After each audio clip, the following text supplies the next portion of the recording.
So I would like to hand it over now to Evan and Ash, who will talk to us from their perspective of being former soldiers who are being active in the United States.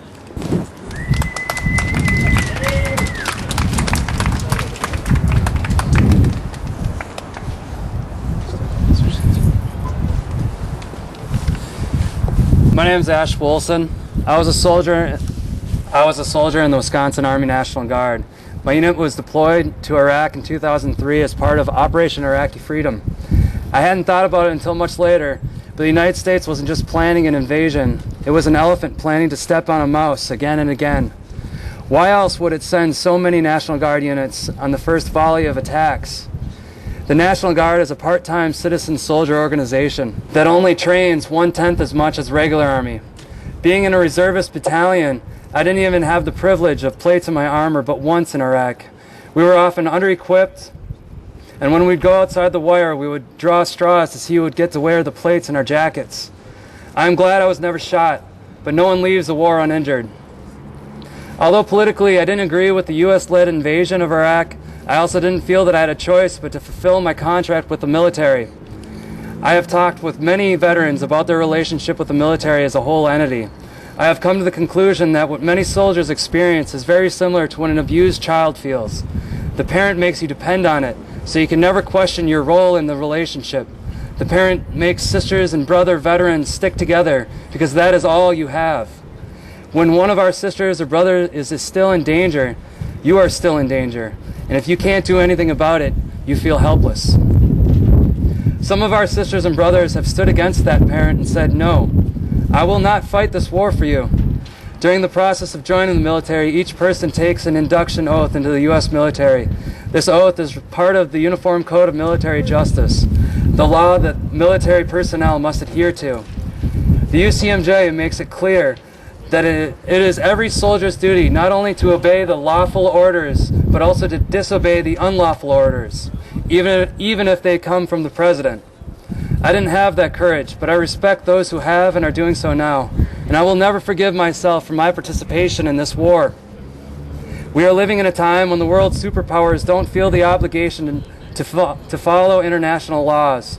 This diminishes the strength of international organizations such as the United Nations.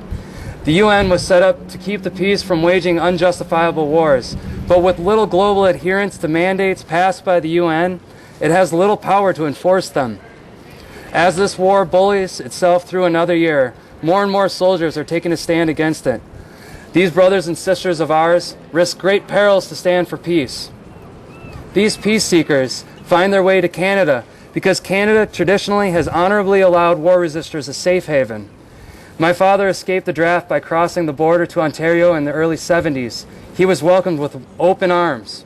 Many great Canadians are following this tradition, but as of now, the Canadian government is not welcoming U.S. war resistors. You must open your borders again, Canada, and show that the world you do not support the United States in this bloody occupation. Show the world that Canada supports the soldiers that turn their back on war and find themselves traveling north, as many have done in the past, and hopefully will continue to do so. Thank you.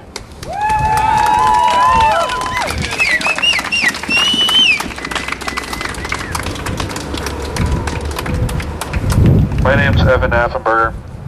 I also served in Iraq. I was there most of 2006 and some of 2005. You know, there was a couple of times while I was in Iraq that I did things that were questionable morally, legally.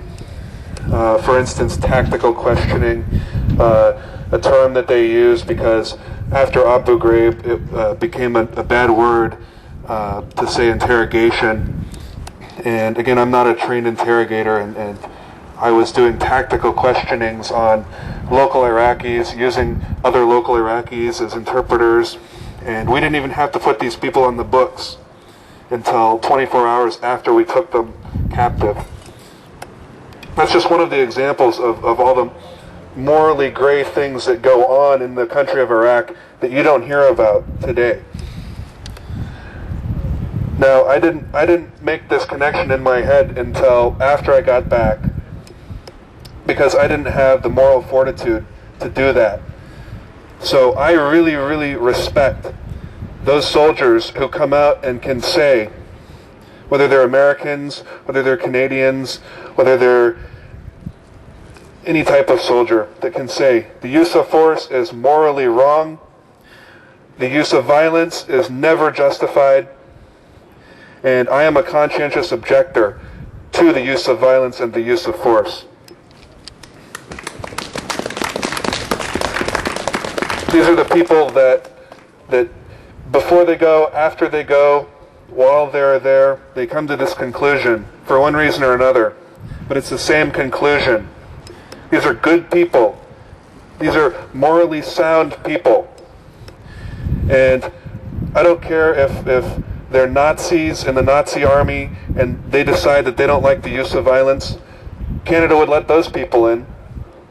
I don't care if they're, North Vietnamese, Americans. Canada should let them in because they have a conscience. They are against the use of violence, and they should be allowed.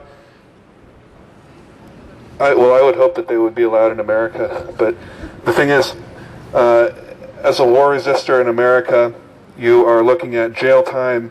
You're looking at, again, force being used against you as a war resistor. You can legally be executed for desertion in a time of war under the Uniform Code of Military Justice in the American system. This is completely wrong, and I'm sorry that my country hasn't figured that out yet. We're working on it, but I would hope that Canada and other countries around the world would be able to see that, like Sweden, would be able to see that this is wrong and that something needs to be done about it, and that we need to harbor these people of conscience that refuse to use force. And I'm sorry that Canadian Parliament hasn't decided on that yet, but it looks like Bill and some others are working on that. And I encourage you all, from the bottom of my heart, to sign the petition, to write to your MP and tell him or her that the Canadian government needs to allow war resistors into Canada. War resistors, welcome here! War resistors, welcome here!